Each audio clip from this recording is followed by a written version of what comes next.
Josoa toko fa 20.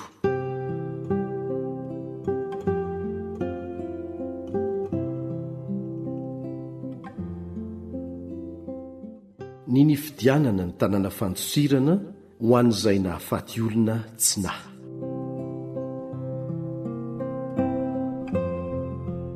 Ary Jehovah niteny tamin'i Josoa ka nanao hoe: lazao amin'ny zanak'Israely hoe, fidio ny tanàna fantosirana izay nasaiko nolazain'i Mosesy taminareo, hantosirana izay nahafaty olona tsy nahy, dia ho fantosirana ho anareo izany mba tsy ho azon'ny mpamaly rà. Ary raha misy mandositra ho ao amin'ny anankiray amin'ireo tanàna ireo ka mijanona eo anoloan'ny vavahady ary mandahatra ny teniny eo anatrehan'ny loholona amin'izany tanàna izany, dia ampidiriny ho ao an-tanàna izy ka omeny toerana mba hitoetra ao aminy.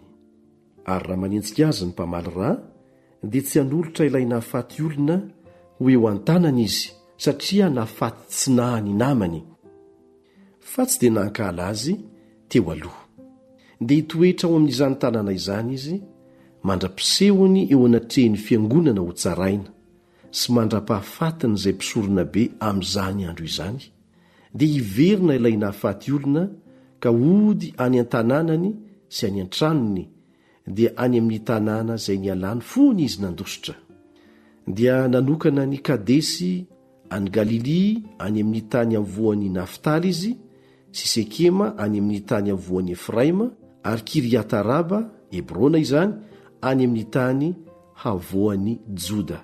Ary dia nifidy any Bezera any anefitra amin'ny tany lemaka izay any ny firenen'ny Robena izy, ary Ramota izay any Gileada any ny firenen'ny Gada, ary Golanina any Basana izay any ny firenen'ny Manase, any andafy atsinanan'ny Jordanina tandrifiny Jeriko.